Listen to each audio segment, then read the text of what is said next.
በጨነቃችሁ ጊዜ ወይም ደግሞ የእግዚአብሔር ፍቅርና በረከት ከኛ የተለየ በመሰለን ጊዜ ክርስቶስ ይህንን እንድናስብ በማቴዎስ ወንጌል ጽፎልን እናገኛለን።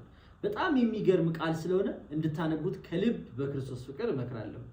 የማቴዎስ ወንጌል ምዕራፍ 6 ቁጥር 25 እንዲህ ይላል፣ ስለዚህ እላችኋለሁ ለነፍሳችሁ በምትበሉትና በምትጠጡት ለስጋችሁም በምትለብሱት አትጨነቁ። ነፍስ ከምግብ አትበልጥምን? ስጋስ ከልብስ አይበልጥምን?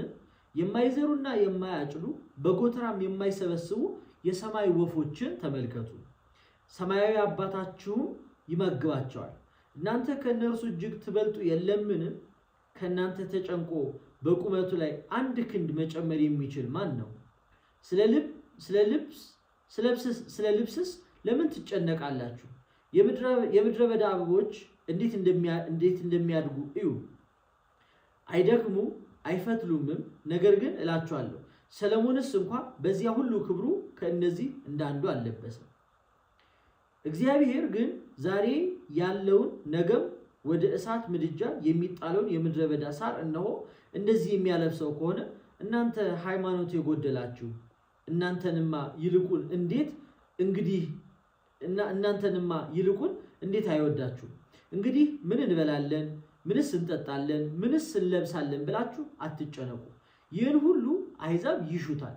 ለእናንተ ግን ሰማያዊ አባታችሁ ይህን ሁሉ እንድትሹ ያውቃል። እናንተስ አስቀድማችሁ የእግዚአብሔርን መንግሥት ጽድቁንም ፈልጉ፣ ይህም ሁሉ ይጨመርላችኋል። ለነገ አትጨነቁ፣ ነገ ለራሷ ታስባለችና ለቀኒቱ ክፋቷ ይበቃታል።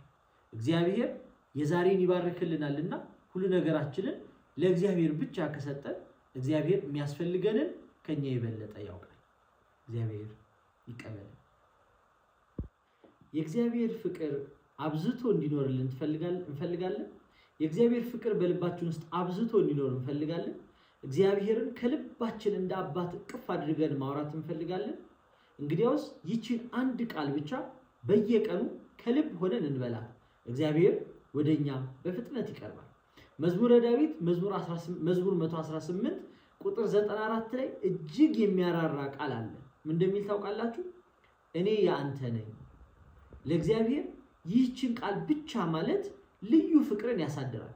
ለምን? እግዚአብሔር ሰይጣንን እምቢ እግዚአብሔርን እሺ እንድንለው የእርሱን ፍቃድ ሁሉ እንድንፈጽም ይፈልጋልና ምንም እንኳን አቅማችን የደከመ ቢሆንም ጌታ ሆይ ኃይልን ስጠኝ፣ ብርታትን ስጠኝ፣ እኔ የአንተ ነኝ፣ የሰይጣን አይደለሁም፣ የዓለም አይደለሁም፣ የክፉ ምኞቶች አይደለሁም፣ እኔ የአንተ ነኝ ስንለው እግዚአብሔር አብዝቶ ይደሰታል።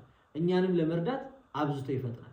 ቅዱስ ዳዊትን ልበ አምላክ ያለው እኔ አንተ ነኝ ስላለው ስለሆነ እኛም የሚወደን የሚያፈቅረን እስከ ሞት ድረስ የሚሳሳልንን አምላካችንን አባታችንን እኔ አንተ ነኝ እንበለው።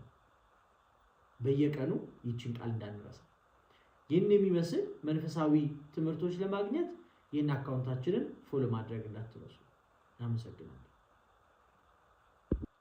በቅዳሴ ሰዓት ካህናት 2 ጊዜ ወይም 3 ጊዜ በህዝቡ መካከል ማዕጠንት ይዘው በመካከል እያጠኑ ያልፋሉ። ለምንድን ነው በህዝቡ መካከል እያጠኑ የሚያልፉት?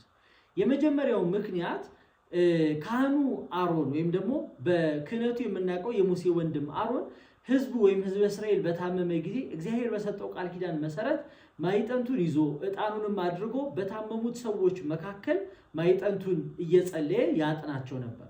እነሱም ከነበረባቸው በሽታ ተፈውሰው ነበር። እንደዛ ሁሉ የአዲስ ኪዳን ካህናትም የሥጋ ደዌ ብቻ ሳይሆን የነፍስ ደዌ የኃጢአት ህመም ላለባቸው አቤቱ አምላካችን እግዚአብሔር ሆይ በዚህ ያለውን ህዝብ የኃጢአት ግንቡን አፍርስለት እያሉ እየጸለዩ ስለኛ ማዕጠንቱን በመካከላችን እያጠኑ ያልፋሉ።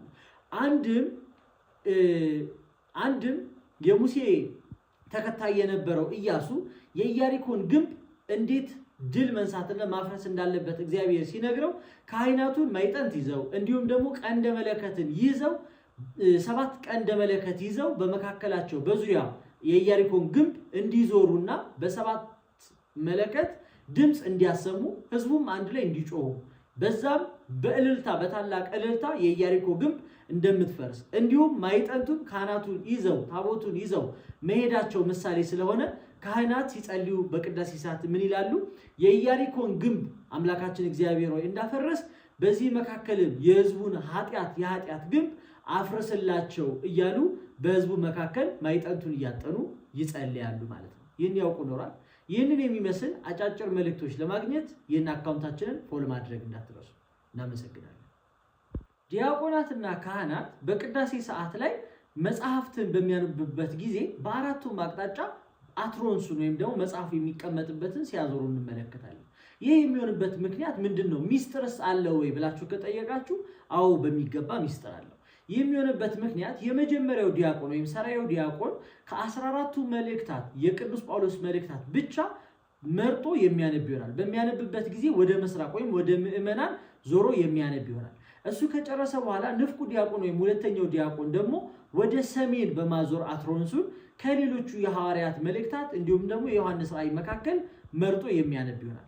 ሶስተኛውን ደግሞ ወይም የሶስተኛው ማዕዘን ደግሞ በደቡብ በኩል አድርጎ ንፍቁ ካህን ወይም ሁለተኛው ካህን ከሐዋርያት ሥራ መካከል ብቻ የሚያነብ ይሆናል። አራተኛውን ማዕዘን ወይም ደግሞ የምዕራቡን ደግሞ የሚነበበው በቅዳሴ መሃል ላይ ወንጌል በሚነበብበት ጊዜ ዋናው ካህን ወደ ምዕራብ ዞሮ ወይም ለኛ ጀርባውን ሰጥቶ ወንጌሉን የሚያነብ ይሆናል። በአራቱም አቅጣጫ መዞሩ ዋነኛው ምክንያት ምንድነው ከተባለ ሐዋርያት ዓለምን ሁሉ ዞሮ ማስተማራቸው ክርስቶስም ሁሩ ወመሃሩ በሄዳችሁበት ሁሉ እየሄዳችሁ አስተምሩ እንደተባለው ዓለምን ሁሉ በወንጌል ማስተማራቸውንና ጧፍን መያዙ ደግሞ ብርሃን የሆነውን ወንጌል ለሰው ሁሉ እያበሩ ወንጌልን መስበካቸውን ለማስተማር የተደረገ ምስጢር ነው ማለት ነው። ይህን የሚመስል አጫጭር መልእክቶች ለማግኘት ይህን አካውንት ፎሎ ማድረግ እንዳትረሱ። ከልብ እናመሰግናለን። በቅዳሴ ሰዓት ላይ ለምን ይሆን ሰላምታ የምንሰጣጠው ወይም ሰላም ብዙ ጊዜ እንባባለንና ሚስጥሩ ግን ምንድነው እናውቀዋለን ወይ የሚል ጥያቄ ነው። ጸልዩ በእንተ ሰላም ፍጽምት ወፍቅር ተአምሁ በበይናቲክሙ በአማሃ ቅድሳት ሲል ዲያቆኑ ክርስቶስ አምላክነ እያልን እኛ እርስ በእርስ ሰላምታ እንሰጣጣለን።